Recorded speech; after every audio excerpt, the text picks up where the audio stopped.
해석된 고난이라는 제목으로 하나님 말씀 증거하도록 하겠습니다. 신앙생활이라는 것은 내 뜻에서부터 벗어나서 하나님의 뜻으로 이렇게 옮겨가는 싸움입니다. 그러니까 하나님의 뜻을 찾는 싸움이죠. 그런데 우리는 하나님이 좋은 것 주시는데, 하나님의 뜻은 좋은 것 주시는 건데, 우리는 생각할 때 그렇지 않다고 생각할 때가 되게 많습니다. 그래서 신앙이란 게 뭐냐 하면 합력하여 선을 이룬다. 이게 무슨 얘기입니까? 하나님께서는 내가 원하지 않더라도 가장 좋은 거 주시는 분이다. 이걸 믿는 것입니다. 마태복음 7장 9절을 보면은 그 아들과 아버지 얘기가 나오죠. 그 아들이 떡을 달라 그러는데 돌 줄 아버지가 어디 있느냐? 생선 달라 그러는데 뱀 주는 아버지가 어디 있느냐? 악한 자라도 자식에게 좋은 거 줄 줄 안다. 근데 아버지가 구하는 자에게 좋은 것 안 주시겠느냐? 그러니까 우리가 신뢰를 먼저 해야 됩니다. 하나님이 주시는 건 다 좋은 거다. 근데 우리에겐 두 가지가 있거든요. 그 좋은 것과 내가 원하는 것. 일치되면 되게 좋겠는데 뭐 대부분 일치되는 경우도 많죠. 그런데 내가 모르는 높은 차원의 것은 내가 원하는 것과 좋은 것이 일치 안 할 때가 있거든요. 어렸을 때 뭐 애가 칼 달라 그러면 안 주잖아요. 원하는 거지만 위험하니까. 뭐 이빨 썩는 거 이런 거 안 주잖아요. 왜? 애는 원하는 거지만 궁극적으로 안 좋은 거니까. 그러니까 이 싸움이 우리 가운데 계속 있다라는 것입니다. 그래서 우리가 시간이 지나면서 내가 원하지 않는 것이 생길 때 그거를 우리가 이름을 붙이는 거예요. 고난이라고. 네이밍을 합니다. 고난. 사실 고난 아닌데 좋은 건데. 그래서 우린 그런 뭐 제목들 많이 들어봤죠.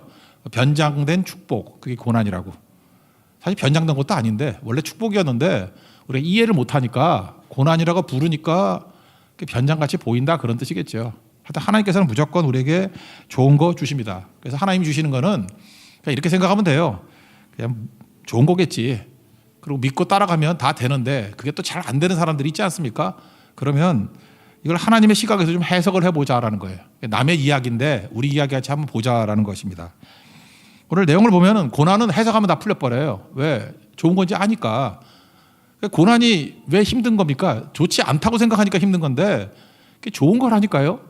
나중에 알게 되는데 지금 모르는 거니까 이거 좀 해석을 좀 하면 좋겠죠. 그래서 도움이 되는 본문이 이런 겁니다. 그러니까 이스라엘과 모세의 고난을 통해서 이게 축복 아니었나? 뭐 이런 식으로 우리도 한번 해석을 해보자. 뭐 그런 뜻이라는 것입니다. 세 가지 오늘 세 파트가 나오죠. 세 가지가 다 의미가 있어요. 첫 번째 내용은 뭐냐? 해석된 고난이 뭐냐? 내 인생 가운데 내가 이름을 붙였어요. 고난이라고. 근데 고난이 온 거는 떠나라 그런 뜻이에요. 떠나라. 이제는 끊으라 이런 뜻이라고요. 그 자리에 있는 게 아니라 옮겨가야 더 좋은 거야 라고 하는 사인으로 받아들이라는 것입니다. 그 신명기 32장 11절에 그 유명한 구절 있죠. 이스라엘 백성과 하나님과의 관계를 독수리 어미와 새끼와의 관계로 얘기를 하지 않습니까? 독수리가 보금자리 둥지 잘 만들어 놓고 난 다음에 새끼 독수리가 크고 있죠. 근데 어느 타이밍이 딱 되면은 보금자리를 어지럽힌답니다. 그래서 새끼로 너풀거려서 떨어뜨려 버린대요. 왜 그러죠? 친엄마 아니라서? 아니죠. 그 둥지에만 있으면 통닭되는 거 아니에요. 독수리는 날아야 될 거 아닙니까? 그 둥지에만 있으면 어떻게 해요? 밀어 떨어뜨려서 날고 또 잘 못 나오면 받아도 주고 그래서 날게 만드는 훈련시킨다는 거 아니에요. 그게 뭐죠? 새끼 독수리에게 있어서는 고난이라기보다는 떠나라는 뜻이죠. 둥지 떠나서 이제는 창공을 나는 독수리가 되라. 하나님께서 우리를 다루실 때도 마찬가지겠죠. 지금 평탄하게 잘 가다가 갑자기 고난이 왔어요. 그러면 이게 성장을 위한 계기인가 보다. 지금 이 자리를 떠나서 안주하지 말라는 하나님의 뜻인가 보다. 이렇게 이해하는 게 제일 옳다라는 것입니다. 모세가 40년 동안 왕국에 있었습니다. 더 있으면 뭐 하겠어요? 40년 있으면 충분히 있었지. 나이 40이 되었을 때 장성했다 이렇게 얘기를 합니다. 그럴 때 장성했다는 뜻이 뭐죠? 사람이 어리다와 장성했다의 특징은 뭐냐면 나밖에 모를 때를 어리다 그래요. 근데 관심이 역전되는 거죠. 이웃이 보이고 타인이 보이기 시작할 때 그걸 장성했다 이렇게 얘기를 합니다. 그래서 믿음이 성숙해지면 남들이 보이거든요. 남들이 보이는 걸 뭐라 그러죠? 사명이라고 얘기합니다. 그래서 사명이 생기는 거예요. 내가 이걸 위해서 이 땅에 태어났구나. 이걸 하라고 하나님이 부르셨구나. 이걸 깨닫게 된다라는 것입니다. 스데반이 설교할 때 해석을 참 잘하는데 사도행전 7장 23절 보니까 나이 40이 되매 모세 얘기입니다. 그 형제 이스라엘 자손을 돌볼 생각이 나더니 그러니까 어른 됐다 그런 얘기죠. 드디어 동족들을 이 백성들을 돌아볼 생각이 났다. 그게 성숙이라는 뜻이라는 것입니다. 하나님께서 우리의 인생의 단계도 이렇게 성숙되기를 원하십니다. 처음에는 기고만장하다가 나중에는 다른 사람을 위해서 내가 기여해야 되겠구나 이렇게 생각을 했다라는 거예요. 나이 40, 뭐 공자도 얘기했죠. 뭐 부록이라 그러나 여기 40 되신 분들 진짜 부록이든가요? 유혹이 없어요? 역설적인 의미라고 생각을 합니다. 유혹을 이겨야 되는 때다 그런 뜻이에요. 40대 유혹 제일 많습니다. 부록이 아니라 유혹의 유혹. 그러니까 이겨야 된다는 거죠. 유혹에 넘어가면 안 된다. 그래서 유교에서는 그렇게 깨달았던 것 같아요. 근데 모세 120년 동안의 시기를 D.L. 무디가 3단계로 이렇게 설명을 했는데 그 설명이 되게 좋은 것 같아요.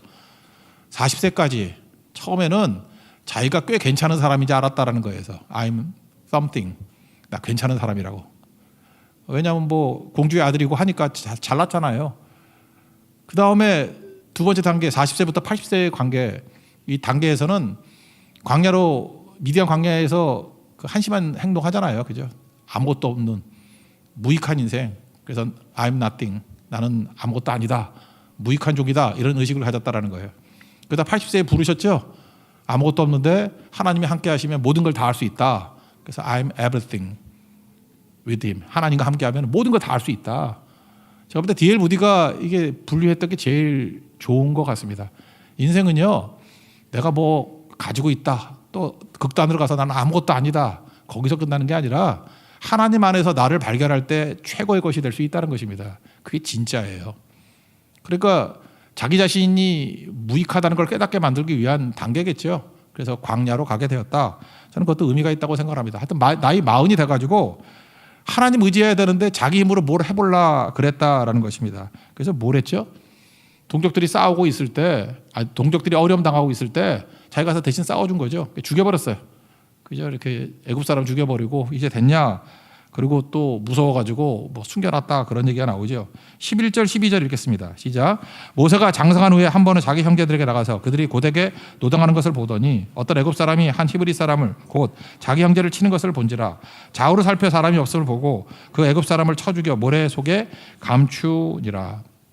그 다음 날입니다. 뭐 자기 딴에 대단한 일을 했다고 생각하는데 일이 꼬이기 시작하는 거죠. 이게 메시지라는 거예요. 여러분도 인생 살다가 보면 인생이 이렇게 꼬일 때가 있죠. 이게 왜 꼬이죠? 떠나라는 뜻이라니까요.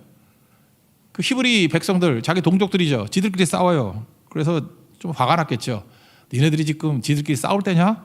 그래서 싸우지 마라 그랬더니 두 사람들이 이상하게 나오죠. 네가 뭐 우리 다스리는 자냐? 재판관이냐?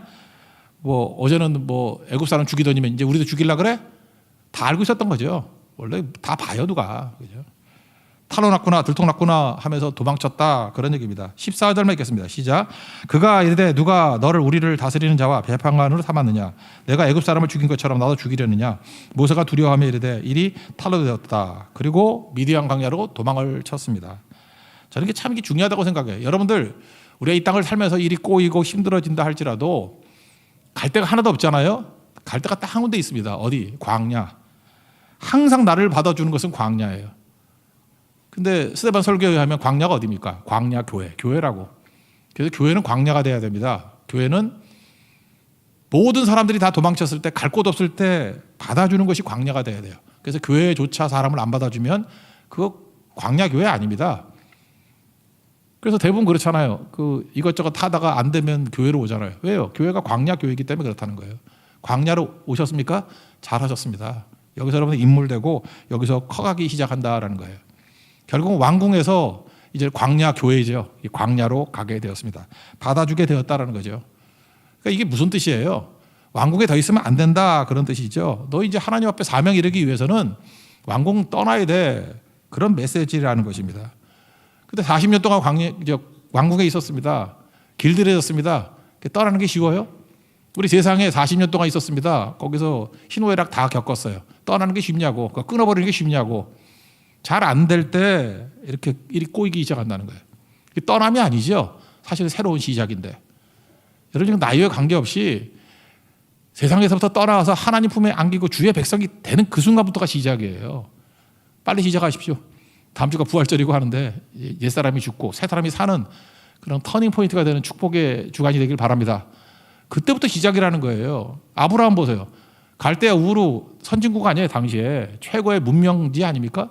거기서 작품이 안 나온다니까요. 그러니까 그 얘기는 뭐 고난보다도 메시지였죠. 고난으로 움직인 게 아니라 아까도 얘기했잖아요. 고난이 내가 생각할 때 어려움이라고 생각하는 거지 하나님의 축복이라니까요. 하나님의 뜻이라니까요. 근데 내가 이해를 못하니까 내가 좋아하는 것과 일치 안 하니까 고난이라고 이름 붙였을 뿐이지. 아브라함은 고난 아니고 그냥 말씀 듣고 떠나잖아요. 창세기 12장 1절을 보니까 너의 고향과 친척과 아버지 집을 떠나 내가 내게 지시할 땅으로 가라. 끊어버리잖아요. 떠나잖아요. 그러니까 이게 고난으로 떠나든 말씀으로 떠나든 하여튼 떠나는 게 중요하다는 것입니다. 끊을 때 끊어야 된다는 거예요. 그러니까 내가 생각할 때 고난이 올 때 이거 뭘 끊어야 되지? 뭘 떠나야 되지? 이 생각을 꼭 할 줄 알아야 된다는 것입니다. 호도나무 있죠? 호도나무가 있는데 나무 그 기르는 사람이 그런 얘기를 해요. 그 열매가 잘 익게 되잖아요. 근데 뭐 이게 식물이니까 그렇게 표현하긴 뭐하지만 그래도 자기 나무하고 이렇게 붙어 있었으니까 떨어지기가 섭섭하잖아요. 그래서 끝까지 안 떨어지는 열매가 있대. 호두 중에. 봄이 되면 다 썩어 있대요. 우리 인생도 마찬가지죠. 이렇게 좋은 자리예요. 열매 맺고. 그렇지만 호두는 나무가 될 가능성은 뭐냐면 떨어져야 돼 일단. 떨어지려고 그러면 일단 땅이 무섭겠죠. 아무리 땅이 무서워도 떨어져야 돼요.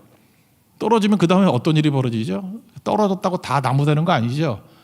땅 속으로도 들어가야 돼. 어떻게 들어가든 누가 밟혀 들어가든 뭐로 들어가든. 그러니까 우리 인생은 떨어지는 경험, 그 다음에 바닥으로 밟히고 그 묻히는 경험. 그 좋아할 사람이 누가 있겠어요? 그래야 나무 되는 거예요. 그러니까 호두의 운명에 있어서 우리가 호두 깨서 먹는 것보다 나무 되는 게 낫잖아요, 그죠? 근데 그 나무 되는 열매는 떨어짐과 묻힘이 있어야 된다는 거예요. 그래야 싹이 나고, 그래야 줄기가 나고, 그래야 성장이 있겠죠. 하나님께서 우리에게 뭐 헛되게 인생 살라고 부르신 게 아니겠죠. 우리에게 성장하게 만들고 울창한 나무 되게 만들기 위해서 우리를 부르셨다라는 것입니다. 그러니까 고난이라고 부르지 말자니까요. 이건 뭐냐? 떠나라는 뜻이야. 떠나라는 뜻. 여기 이제 성장한 부모님들 계시죠? 이제 자녀들 떠나보내기 되게 힘들죠. 왜 정들고 그랬으니까 뭐 애들 뭐 키웠을 거 아니야. 뭐 2, 30년 떠나보내기 힘들고 되게 한 18살만 돼도 이렇게 정신적으로 떠나보내야 되는데 떠나보지를 못해요. 40이 돼도 따라오지 못해가지고 그냥 신경 쓰고 막 그런다고요. 근데 잊지 말라고요. 그 부모 품에 있을 때보다 떠났을 때 애들이 훨씬 잘 돼요. 본인만 모르죠. 왜 애들이 저렇게 반푼이가 됐나? 그 부모가 옆에 끼고 있어서 그래. 캥거루맘 뭐 이런 거 있죠. 뭐 치맛바람. 그러니까 애들이 못 커. 노벨상 제일 많이 받은 민족 어딘지 알죠? 뭐 유태인들 뭐 그런 얘기 하잖아요. 뭐 또 조사를 해봤대. 이건 뭐 조크 같기도 하고. 조사를 해봤더니 그 엄마는 별 영향이 없더래. 엄마는 뭐 잘하고 못하고 아무 관계 없대. 노벨상하고. 여자분들은 안심해요. 아버지하고 관계가 있더래. 아버지. 근데 아버지가 뭘 해야 되냐? 50%가 일찍 돌아가셨대. 그러니까 할 일이 하나 없는 거예요. 할 일이 하나도. 그죠?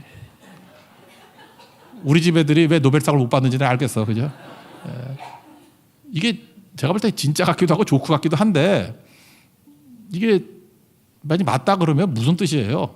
뭘 말하고자 하는 얘기인지 아시겠죠? 부모 역량이 적으면 적을수록 애들은 커간다는 거예요. 자, 이제 어렸을 때 얘기하는 거 아니에요. 성숙하고 난 다음에 부모 역량 안에서 작품이 나오는 게 아니라니까요. 하나님 품 안에 있을 때 작품이 나오는 거지. 주께 믿고 나갈 때. 그러니까 고난이라고 할 때 이제 떠나버릴 때가 됐구나. 헤어질 때가 됐구나. 이제는 이게 아쉽지만 달려있으면 썩겠구나. 이 열매가 땅에 떨어져야 되고 묻혀야 되겠구나. 빨리 인정하는 것이 중요하다는 것입니다. 그러면 출발하게 되는 거죠. 여기 개인적으로 육신의 나이가 진짜 40쯤 되셨던 분이 있습니까? 현실의 나이 40의 의미가 뭔지 알아요? 40세가 되놓으면은 새롭게 도전하는 게 잘 안 돼요. 떨어져야 되는데 이때도. 왜 새롭게 도전이 잘 안 되냐 하면은 40살쯤 돼가지고 뭐 새롭게 시작하잖아요. 그럼 다 꼴찌야. 뭘 해도 꼴찌야. 컴퓨터 시작해도 꼴찌, 코딩을 배워도 꼴찌, 탁구 요즘에 치던데 탁구를 해도 꼴찌. 40 넘어서면 다 안 돼요. 그죠? 안 된다고. 10대나 20대는 출발할 때 물론 시작은 다 꼴찌겠지. 근데 젊었을 때는 꼴찌하는 시간이 되게 짧아. 빨리빨리 배우니까. 그죠? 처음에 컴퓨터 꼴찌였는데 뭐 한두 달 지나니까 이젠 중급 이상 돼. 뭐 외국어를 배워도 마찬가지죠. 꼴찌였는데 한 6개월 뭐 얼쩡얼쩡 하다 보면 말해. 어떤 사람은 뭐 일본어 뭐 6년을 해도 안 되고 뭐 이런 사람이 있어요. 우리 집에 있는 사람인데. 하여튼 그래요. 이게 마흔의 의미가 그래. 맨날 꼴찌야. 근데 그 참 게 귀한 거거든요. 왜 귀하냐? 꼴찌를 두려워하면 안 돼요. 시간이 오래 걸릴 뿐이지 된다고. 지금 보세요. 모세도 사실은 시작할 때 꼴찌였지. 왕궁에서 꼴찌 경험하는 거 아니에요? 40년 동안 계속 꼴찌였어. 광야 생활도 어렵지만 40년 처가살이라는 생각 해보세요. 처가살이가 쉬워요? 간도 쓸개도 없이 다 내려오는 거지. 이렇게 꼴찌 경험했어요. 느렸어요. 40년이나 되게 느렸다고. 그때에 하나님께서 때 벗기시고 만들 인물 다 만드시는 거라고. 굉장히 중요한 거겠죠. 그래서 여러분들 나이와 관계없이 빨리 시작하십시오. 뭐든지 시작하면은 그때부터 열리게 된다는 것입니다. 두려워하지 마십시오. 히브리서 11장 보면은 믿음장이잖아요. 24절부터 26절까지 모세에 대해서 이렇게 얘기를 해요. 장성하여 바로의 공주의 아들이라 칭함을 거절하고 40살에 거절하는 거 쉽지 않거든요. 그는 거절했대요. 그리고 하나님 백성과 함께 고난받기를 잠시 죄악의 낙을 누리는 것보다 더 좋아하고 그게 모세였다라는 거예요. 그러니까 모세는 무슨 얘기예요? 출발하기 참 힘든 나이에 그는 거절하고 출발하는 사람이었다. 여러분 고난이 왔을 때 이 메시지를 받아들이십시오. 지금 떠나고 출발해야 될 때구나. 끊고 출발해야 될 때구나. 그러면 그것이 여러분이 축복이 될 것입니다. 여러분 인생이 완전히 바뀌는 능력의 시간이 될 것입니다. 그런 축복을 누리는 믿음의 종 되기를 축원합니다. 두 번째 얘기는 이제 해석된 고난이 뭐냐? 주어진 오늘을 살라는 거예요. 이제는 광야 생활 40년을 한번 봅시다. 먼저 우리 인생 가운데 슬럼프가 오고 우울감이 오고 우울감 다음이 무력감인가? 우울증 다음이 무력감일 거예요. 쉽지 않습니다. 우리 인생 사는 게 다 쉽지 않아요. 다 머리 아프고 약 먹고 싶고 다 그렇다고요. 그렇게 널브러져 있으면 되냐는 거예요. 아니죠. 지금 모세도 그렇잖아요. 왕궁에 있다가 왕자로 살다가 미디안 광야로 가면 이제 하늘에 있다 떨어진 거 아닙니까? 그 죽고 싶겠죠. 그때에 모세가 이 40년의 바닥 생활을 어떻게 극복해 가냐를 보자는 거예요. 낙담한 게 아니라 널브러져 있는 게 아니라 오늘 주어진 오늘에 충실했다 그런 겁니다. 오늘 주어진 날에 충실했다. 그러니까 오늘 헛되게 살지 않고 제대로 살았다는 거예요. 여기서 모세가 했던 일은 뭐냐면 지 주제에 도와요. 남 돕는 일부터 하는 거라고. 이 처음부터 힘들지 모르지만 돕는 일부터 시작해야 된다는 것입니다. 뭐 작은 일 도움이죠. 갔더니 여기도 나쁜 놈들이 많았는가 봐. 일단 내가 볼 때 그 모세 장인도 별로 좋은 사람은 아니야. 그 딸한테 무슨 일을 많이 시키나? 이렇게 짐승 양떼 먹이라고 물 길러와 뭐 이런 거 시켰다라는 거예요. 그것도 힘든 일이지만 또 거기 있는 남자놈들이 나쁜 놈들이네. 쫓아냈대. 우리가 먼저야 새치기 했다 뭐 그런 뜻 아니에요? 그때 모세가 그 여자를 도와줬죠. 나중에 아내가 되는 시보라인데 도와줬다고. 그 얘기를 보시죠. 16절 17절입니다. 시작. 미디안 제사장에게 7딸이 있었더니 그들이 와서 물을 길어 구유에 채우고 그들의 아버지의 양떼에게 먹이려 하는데 목자들이 와서 그들을 쫓는지라 모세가 일어나 그들을 도와 그 양떼에게 먹이니라. 이렇게 도와줬다라는 것입니다. 그러니까 여러분들 내가 이렇게 널브러져 있고 힘들 때에도 뭐부터 해야 되냐 하면은 나보다 더 힘든 사람이 있다니까. 보이면 돕는 일부터 하십시오. 도우면 길이 열려요. 이 바닥에서 어떻게 이게 길이 열리기 시작했냐면은 도울 때부터 길이 열렸다고. 다윗도 똑같은 체험했죠. 아둘람굴에 있다가 400명이었습니다. 그 가다 보니까 원래 왕이 도와야 되는데 그 일라 백성이 블레셋의 공격을 당하고 있대. 도와주죠. 그랬더니 어떤 일이 벌어져요. 그 군사가 더 늘죠. 600명으로 늘고 명성도 올라가고 이때부터 다윗이 어려움에서 벗어나기 시작한다고. 그러니까 아둘람굴에 숨어만 있었으면 400명이었어요. 도와주다가 세력이 커지고 그때부터 풀리기 시작한다고요. 여러분 제가 압니다. 뭐 힘들고 무력감에 빠져 있고 뭐 그럴 수 있죠. 힘이 하나도 없어요. 그렇지만 주변을 보면 그래도 내가 도울 게 있어. 거기서부터 풀어나기 시작하십시오. 그럼 이게 풀리기 시작한다라는 거예요. 그럼 그때부터 다 해결이 되기 시작하죠. 성격적으로는 뭐 깔끔한 사람은요. 근원부터 풀려고 그럴 때가 많이 있어. 여기 지금 20대들 보면 이제 시험 공부하고 뭐 이럴 때 경험은 기억나시죠?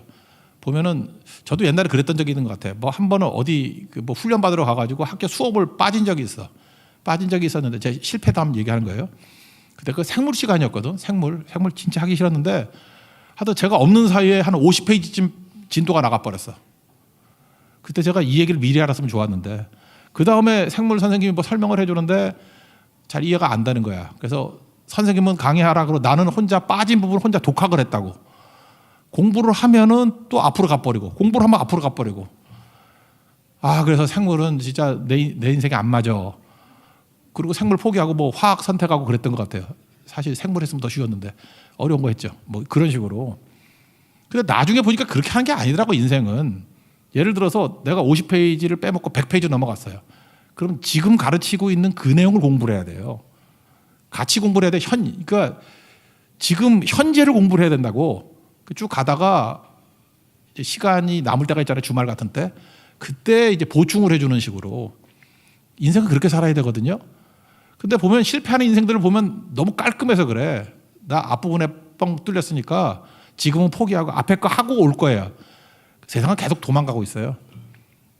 인생 그렇게 하는 거 아니에요.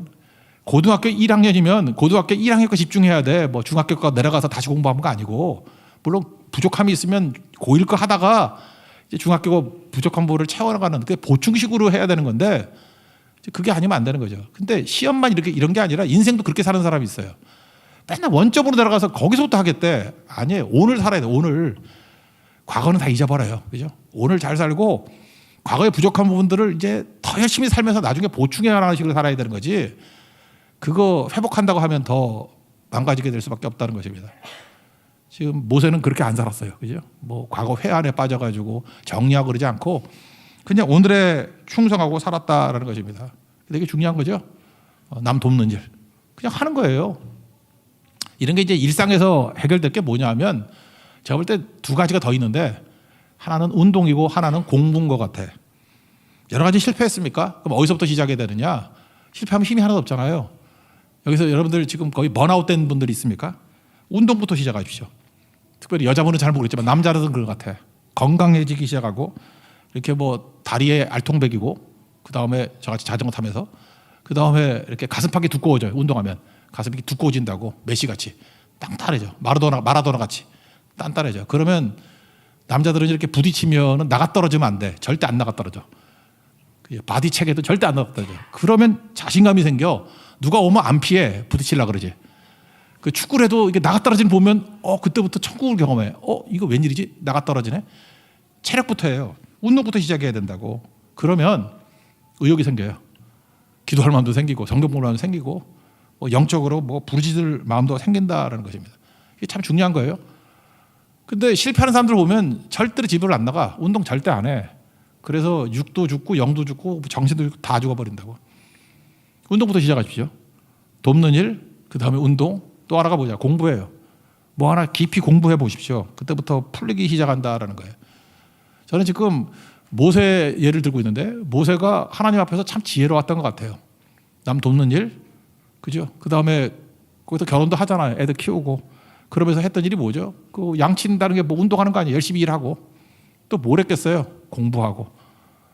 그래서 사람이 간 곳만큼 간다 그러잖아요. 광야, 여기저기 돌아다니면서 광야의 내용들을 빠삭하게 다 알았어. 그래서 나중에 이스라엘 백성들을 광야로 40년 동안 이끌 때 모세만한 지도자가 없는 거죠. 그래서 누가 그런 얘기 하잖아요. 사람이 자기 가본만큼 이끌 수 있다고. 모세는 광야를 잘 알잖아요. 광야까지 이끈 거예요. 여호수아는 정탐꾼으로 가나안 땅 들어갔었죠. 그러니까 가나안까지 이끌 수 있다고. 참 되게 중요한 거거든요.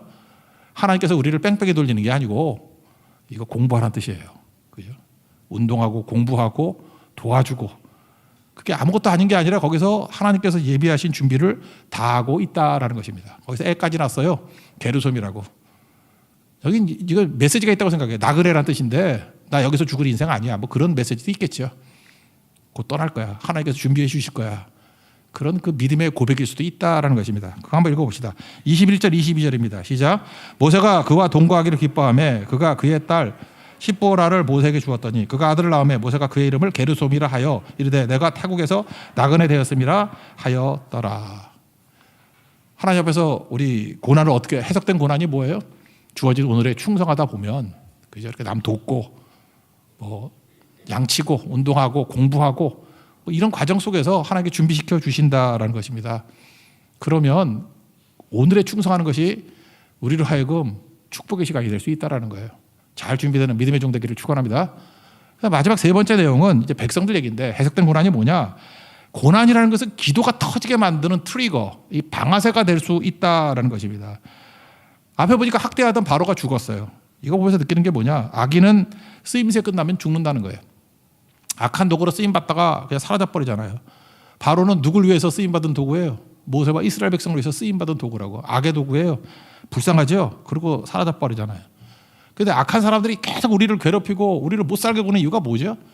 어느 순간이니까 기도가 터져나오게 만드는 트리거가 되게 만들어, 방아쇠가 되게 만들려고 그랬다라는 것입니다. 그러니까 하나님 앞에 핍박이 많으니까 기도하는 거 아니에요. 23절 읽겠습니다. 시작. 여러 해 후에 애굽 왕은 죽었고 이스라엘 자손은 고된 노동으로 말미암아 탄식하며 부르짖으니 그 고된 노동으로 말미암아 부르짖는 소리가 하나님께 상달된지라. 어떤 하나님의 역사가 벌어지기 시작하기 전에 어떤 일이 벌어지느냐? 기도의 방아쇠가 터져나올 때가 있다고요. 그래서 여러분, 기도는 하나님께 드리는 게 아니라 듣는 기도다, 이런 얘기를 많이 듣죠. 저도 그랬던 적이 있어요. 이렇게 기도를 하잖아요. 꾸준히 기도해요. 기도를 하는데 어느 순간에 기도가 막 터져나오는 부분이 있어요. 막 터져나와요.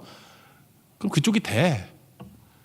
제가 요즘에 뭐 이렇게 덤덤하게 있다가 막 터져나오는 게 청소년과 청년들에 대한 기도가 막 터져나오거든요. 또 그럼 그쪽이 돼.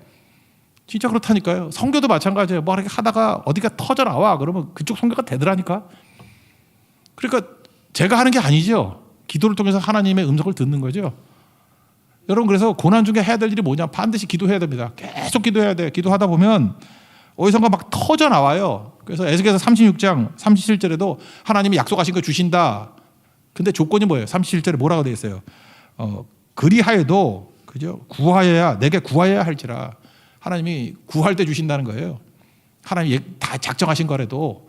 왜 그래요? 기도가 터져나올 때 이제 시작, 이런 얘기가 나온다는 거예요. 그러니까 하나님 앞에서 여러분들 해야 될 일이 뭐냐? 꾸준하게 기도하다가 계속 기도가 중요한 겁니다. 그러니까 기도 없이는 여러분 돌파구가 안 생기고 광야가 굉장히 길어질걸요. 근데 이 핍박이 있고 어려움이 있을 때마다 기도하라고요. 하다 보면은 그것도 그렇게 오래 좀 해야 돼요. 오래. 꾸준히 해야 된다고. 어느 순간 이렇게 터질 때가 있어. 제가 요즘에 새벽 기도 때 보면 이렇게 터지는 분들이 많이 없는 것 같아. 그러니까 인생이 맨날 뺑뺑이지, 똑같이.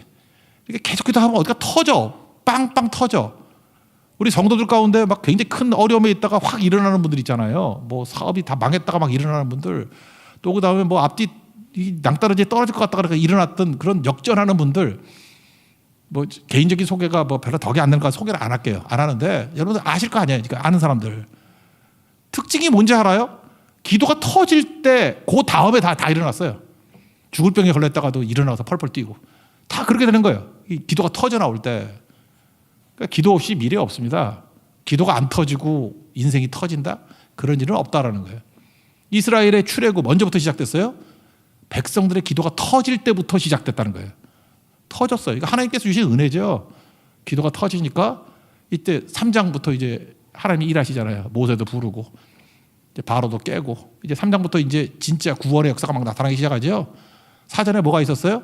기도가 터지는 일이 있었다. 제가 보니까 여자분들은 기도 많이 하잖아요. 뭐 우리 교회는 별로 안 하지만 하여튼 여자분들이 더 남자보다 기도를 많이 하잖아요. 근데 되게 이렇게 역사가 벌어질 때 보면 남자들이 기도할 때부터 역사가 벌어지는 것 같은 때가 많아요. 제가 그 프로 스포츠 이렇게 보면은 축구가 더 인기가 좋은 것 같은데 프로 축구보다 프로 야구가 사람 더 많이 모이는 것 같아. 요즘에는 가본 적이 없는데 옛날엔 프로 야구장 많이 갔거든요. 근데 하도 그냥 LG가 져가지고 안 가는데 요즘엔 그 야구장 가면은요, 최근에 옛날 저는 82년부터 봤어요. 그러니까 프로야구 MBC 청룡 때부터 우리가 얼마나 열심히 야구를 봤는지 알겠죠. 옛날에 진짜 타율까지 다 외우고 그랬었는데 쓸데없는 짓을 했거죠. 그걸 뭐하러 외웠는지. 근데 최근에 가보니까요, 특징이 뭐냐면 야구장에 여자가 되게 많아요. 제가 옛날에 갔을 때는 여자들 별로 없었는데. 그러니까 야구가 왜 되느냐 하면은 여자들을 끌어들이는 데 성공한 거야. 그 저지라 그러죠. 야구복. 허리가 쏙 들어간 여자용 따로 팔대. 그리고 뭐 율동하고, 난 교회인 줄 알았어. 율동도 하고 막 노래도 부르고 딱 여자들에게 맞게 하더라고. 거기다가 또 치킨 사 먹고, 여자들 좋아하잖아. 그런 거 먹으면서 막, 그죠? 나는 먹는 것도 없는데 왜 살이 찌지 이러면서 계속 먹고 있고 뭐 그런 것들 있잖아요. 예. 그래서 보니까 그래, 여자들끼리 오는 경우는 별로 없더라고. 남자가 여자가 같이 오는데 여자들도 되게 좋아하게 만들었더라고. 나 그거 보면서 저는 역시 목사예요. 교회가 생각나더라고. 교회 부흥하는 모습도 똑같아요. 프로야구와 똑같은 것 같아요. 남자들이 먼저 기도하기 시작해야 돼요. 남자가 기도해서 막 일어나죠. 그 여자들이 몰려들어요. 남자 때문에 오는지도 몰라. 여자들은 하나님보다도 이 남자 보고 더 많이 오는 것 같아요. 교회가 되려 그러면 그렇게 돼요. 기도하는 남자들이 막 일어나야 돼요. 일어나기 시작하면 여자들은 더 물어와. 남자가 한 55% 그럼 여자가 한 45%될 때가 제일 좋아요. 남자가 기도의 주도권을 잡고. 저는 그런 기도가 나오더라고요. 요즘에. 남성이 기도하기를 원합니다. 디모데 전서 2장 8절에 보니까 각처에서 남자들이 분노와 다툼이 없이, 남자는 놔두면요 맨날 분노와 다툼밖에 없어. 남자 둘 중에 하나야. 중간이 없어. 남자는 분노와 다툼이 있던지 아니면 거룩한 손을 들어 기도하기를 원하노라. 남자가 기도하면, 거룩한 손을 들고 기도하면 분노와 다툼이 사라지고, 거룩한 손을 들고 기도가 없으면 집에서 뻔해. 맨날 분노와 다툼밖에 없어. 그게 남자예요. 부흥은 어디서 일어나요? 기도하는 남자, 손을 들고 기도하는 남자로부터 일어나게 되더라. 여기 보면 이제 기도하는 운동들이 막 벌어지기 시작한다고요. 터져나오는 기도. 고난이 오셨습니까? 특별히 남자분들 좌절하고 낙심하고, 남자가 여자보다 좌절 더 빨리 해요. 거룩한 손을 들고 기도하십시오. 그럼 하나님께서 그걸 통해서, 터져나오는 기도를 통해서 놀라운 일들을 이루실 것입니다. 하나님이 일하시는 방법이라는 거예요. 한번 상상을 해봅시다. 만약에 모세에게 기도가 없었다 그러면 뭐죠? 모세에게 기도가 없었다 그러면 그냥 늙은 할아버지 아니야? 여러분, 기도 없으면, 지금 여기 남자분들 연세 드셨는데 기도가 없어. 그럼 그냥 할아버지예요. 아무 의미 없어. 만약에 엘리야에게 기도가 없었다 그러면 그냥 힘없는 시골 아저씨야. 나는 우리 교회 모세가 나오기를 원하고 엘리야가 나오기를 원합니다. 기도가 있어야 돼요. 기도 없으면 그냥 할아버지야. 아저씨야. 배 나온 아저씨라고. 그런 한심한 모습이 아니라 모든 원천은 기도에 있다. 잊지 마십시오. 남들에게 관심 갖지 말고, 우리 잠깐만 내가 중심이라서 잠깐만 이해 납득 공감하려고 그래. 잠깐만 나를 납득시키려고 그러지 말고, 아까 얘기했잖아요. 우리 납득이 안 되니까 고난이라고 부른다고. 고난이 아니라 하나님께서 나의 길을 이끌어 가시는 방법인데 이해를 못하니까 고난이라고 부른다고요. 잠깐만 해석하려고 그러지 말고, 뭐 이렇게 이해 납득 공감하려고 그러지 말고 그냥 기도하면서 순종하며 따라가십시오. 그럼 승리해요. 어떤 집에서 그랬다 그러잖아요. 어떤 뚱뚱한 엄마가 이렇게 맨날 체중 재잖아, 몸무게 재는데 그 배에 힘을 주고 재더래. 그때 딸이 한심해 보여서, 엄마 힘 준다고 체중이 줄어? 근데 그 딸이 그 못된 녀석이야. 엄마가 그러더래요. 배에 힘 안 주면 숫자가 안 보여 그러더래. 그러니까 알지도 못하면서 잠깐만 그러지 말라고. 다 사연이 있는 거라. 사연이. 엄마가 뭐 깡통이야? 힘 준다고 몸무게가 줄어드나? 알아요. 근데 배에 힘 안 주면 안 보이잖아. 입 다물고 다 사정이 있는 거예요. 왜 저러는지. 여러분, 남의 아픔을 알아? 입 다물고. 여자분들은 입 다물고 기도하기를 원하노라. 남자는 손 들고 기도하기를 원하노라. 그러면 놀라운 일들이 벌어지기 시작한다는 것입니다. 이때 하나님이 God works, 일하신다. When he pray, God works. 여기 나오잖아요. 하나님께서 우리의 기도를 응답하시고 언약을 기억하시고 이제 일하기 시작하더라. 마지막 읽고 마치겠습니다. 24, 25절입니다. 시작. 하나님이 그들의 고통소리를 들으시고 하나님이 아브라함과 이삭과 야곱에게 세운 그의 언약을 기억하사 하나님이 이스라엘 자손을 돌보셨고 하나님이 그들을 기억하셨더라. 짜잔 하고 이제 하나님이 일하기 시작합니다. 여러분, 삶 속에서도 하나님이 일하시는 능력의 역사가 나타나는 거룩한 종들 되기를 축원합니다. 자리에서 일어나겠습니다. 누구도 본 적이 없는 찬양하겠습니다.